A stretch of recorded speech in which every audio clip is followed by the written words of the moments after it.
Untuk seterusnya, saya menjemput dan mempersilakan orang yang akan menerangkan apakah itu Malaysia Bangkit. Dan segala hormatnya mempersilakan pengurusi Malaysia Bangkit, Saudara Muhammad Syahid Muhammad Zaini. Segala hormatnya, silakan. Bismillahirrahmanirrahim. Assalamualaikum warahmatullahi wabarakatuh. Pertama minta maaf, saya ulcer, jadi saya tak nak cakap lama. Mungkin sekejap. Pertama saya ucapkan terima kasih kepada teman-teman yang hadir. Tak kisahlah anak muda, ada orang tua, wanita, siswi, yang berpagar pun ada. Tak kisah, pada kita ini semangat yang kita nak bangunkan. Semangat yang tidak jana. Tahniah kepada anda yang sanggup datang jauh daripada UIA, daripada UM, tak jauh mana dekat dia, daripada UPSI, UNICEF yang bertemakan bajet BIM kepada Hari Wanita. Teman-teman yang saya kasih, kita nak maklumkan kepada anda bahawasanya Malaysia Bangkit merupakan satu koalisi yang kita gabungkan daripada peran-peran anak muda dan juga mahasiswa, yang mana kita selama ini kita berbaring, kita berdemonstrasi, kita macam-macam action kita buat dalam Academy Freedom. Namun setelah habis gerak kerja kita buat untuk Queen, setelah kita fight selama mungkin untuk gerak kerja membebaskan akademik daripada dikongkong oleh kerajaan yang zalim, sekarang kita ketepikan sedikit, namun tidak dilupakan. Kita mengambil satu gerak kerja yang lebih besar, iaitu kita ingin kumpulkan anak muda, mahasiswa negara untuk sama-sama bicara soal negara. Teman-teman yang saya kasih, Malaysia Bangkit kita wujudkan adalah untuk memastikan inilah sebuah negara yang kita nak sama-sama janakan, sebuah negara yang paling sejahtera, yang pasti kita nak hidup bersama-sama di Malaysia. Kita lihat di Eropah, di Australia, di Finland, di Sweden, di Jerman dan banyak lagi negara yang lain telah lama mengimplementasikan sebuah negara yang berkebajikan. Kalau kita bicara soal Libya, kita kata pimpinan di sana sangat jahat. Kita nak sebut Libya dalam keadaan kucak-kacir baru-baru ini.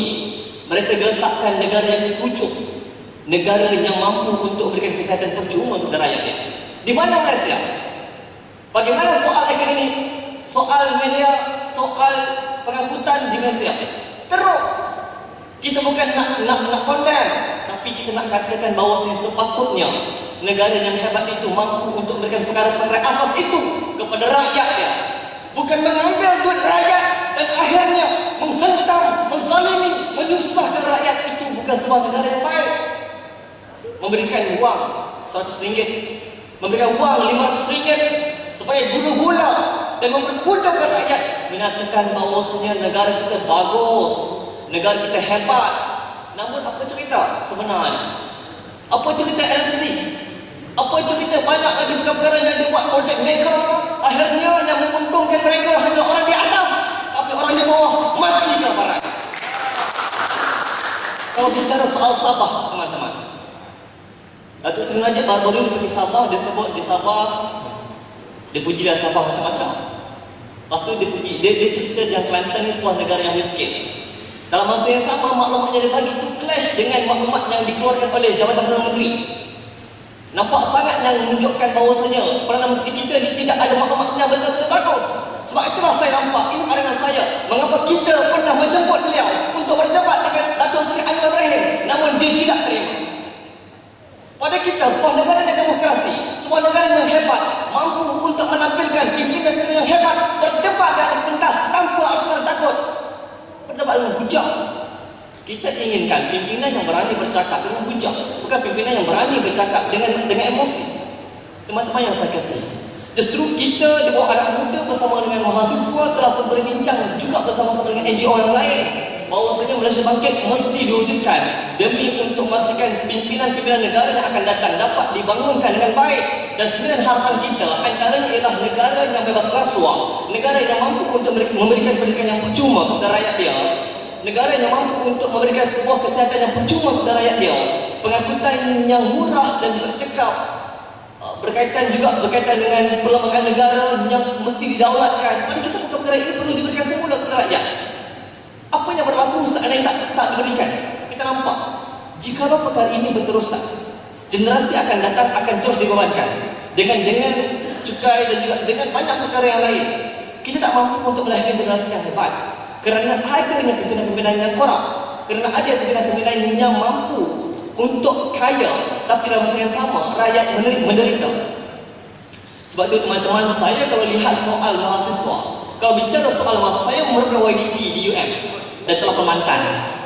Tapi nak ceritanya, kondisi di UM dan juga membuat observasi melihat beberapa kampus yang lain, kita kecewa anak muda kita, mahasiswa yang dikatakan sebagai insan yang intelek itu, mereka hanya bicara soal subjek, hanya bicara soal jurusan yang mereka ambil, itu saja. Tak bincang pasal bajet, tak bincang pasal isu semasa, tak bincang pasal global macam mana, tak bincang tentang isu di sekitar mereka. Apa cerita? Yang sangat kurang dalam masa perkara-perkara yang berlaku di sekitar mereka sangat-sangat lama. Ya, terus. Anda lihat soal banyak contoh. Beberapa anak muda yang merespon, yang kata sepatutnya kerajaan kena bagi lebih. Bukan voucher RM200 tu, yelah kita kena berterima kasih. Bila mana media kontak saya tanya, Cosmo dan juga banyak wartawan yang ada kontak, pada pandangan you, adakah itu bagus untuk kita? Saya beritahu dekat media. Pada kita, pertama kita berterima kasih kepada kerajaan kerana telah memberikan voucher RM200. Itu pada kita bukan perkara yang baru, sepatutnya kena dibuat lama. Dan pada kita, pada saya, pada pandangan kita, voucher RM200 itu bukan hanya diberikan one off. Dia perlu diberikan setiap semester. Dan bukan amountnya RM200, malah kena lebih. Untuk memastikan mahasiswa kita mampu untuk membelikan buku-buku, bahan rujukan yang benar-benar mampu untuk menjana idea pemikiran mereka dengan baik. Sekarang ni, ramai kalangan mahasiswa mereka bukan kata bodoh, sedikit jahil. Kerana banyak bahan bacaan mereka mereka tak diperoleh dengan baik. Kita cakap ada library pun banyak lagi soal-soal yang kita boleh bongkarkan sebenarnya. Tapi nak ceritanya teman-teman, satu usaha yang kena dibuat oleh pihak kerajaan akan datang. Mereka sepatutnya kena memberikan sebuah pendidikan yang percuma. Di Cuba boleh buat, juga sama dengan kita negara membangun. Tapi kerana apa mereka boleh buat? Sebab mereka mampu untuk menjadi urus negara dengan baik. Di Finland, yang saya maklumkan, keuntungan negara hanya 28 bilion setahun. Namun kenapa mampu untuk memberikan banyak kebajikan kepada rakyat mereka? Belanjawan negara 2.8 bilion. Seandainya mampu untuk memberikan 3 bilion, hanya 3 bilion untuk peruntukan kepada mahasiswa, untuk cover soal PTPTN, saya yakin soal akademik, soal pendidikan percuma settle, tidak ada masalah. Hanya 3 bilion. PTPTN tidak bersama. Sepatutnya pada pandangan saya, PTPTN perlu berada di bawah government, dan government perlu suntik setiap tahun duit untuk bantu PTPTN. Dan kita maklum bahawa PTPTN akan berhadapan dengan satu masalah yang paling besar, iaitu hutang nak dekat 40,000. Bukan baru 4 bilion. Banyak, sangat banyak. Sebab itulah teman-teman, gerakan movement Malaysia Bangkit tidak akan terhenti seandainya mana-mana kerajaan baru yang bangun akan datang, mereka pimpin. Namun kita akan pastikan, Malaysia Bangkit akan pastikan gerak kerja yang dibuat oleh pimpinan baru akan datang, mereka mesti dan semestinya untuk mengimplementasikan 9 atau mungkin ke 10 harapan kita yang kita garap bersama. Anda lihat berapa ramai anak muda ataupun rakyat Malaysia yang kini setelah bekerja mampu untuk memiliki sebuah rumah sendiri.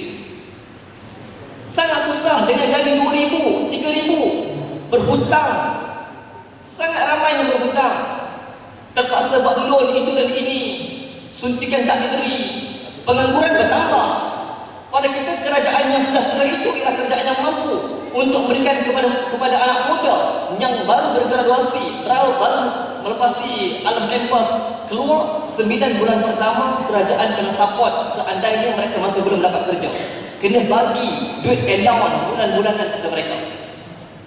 Di negara luar telah buat, Malaysia apa cerita? Sebab apa tak boleh buat? Sebabnya kita mempunyai sebuah kumpulan pimpinan yang sangat korup, mempunyai sebuah pimpinan yang teruk, Saya berani sebut sebab saya ada bukti dan teman-teman pun dah maklum. Tak perlu saya cerita sebab apa. Sebab itu teman-teman, dalam pilihan raya umum ke-13, kita seru seluruh anak muda dan rakyat Malaysia kena turun mengundi dan pastikan pilih pimpinan yang betul-betul berkualiti untuk takbir kita. Boleh atau tidak? Boleh. Oh, sikit je. Sebab itulah teman-teman, esok kita akan terus roadshow kita yang pertama ke Sabah. Kita akan ke Negeri Sembilan, ke Penang, ke Johor dan ke banyak lagi tempat. Dan antara plans bagi Gerakan Malaysia Bangkit, kita akan kumpulkan anak muda dan rakyat Malaysia. Kita akan adakan satu ikrar anak muda untuk pastikan kita bersama-sama berjanji untuk meneraju negara Malaysia yang lebih sejahtera pada masa akan datang. Boleh atau tidak? Saya fikir itu saja, dah akan ada answer. InsyaAllah akan datang kita akan teruskan. Pada saya pendahangan muda, pentas pidato, setiapona kena diteruskan. Jangan nak tunggu baru buat. Alhamdulillah di UM kita boleh maintain sampai ke hari ini masih terus dibuat. Pada kita semua kampus, seluruh kawasan anak muda rakyat Malaysia di kampung-kampung kena wujudkan tempat-tempat untuk berpidato. Ini lokasi yang terbaik. Setiap rakyat Malaysia telah diberikan jaminan di bawah perkara 10. 3 perkara asas berhak untuk kita berhimpun, berhak untuk kita bebas bersuara, berhak untuk kita terlibat dengan mana-mana organisasi maupun politik. Apa nak takut?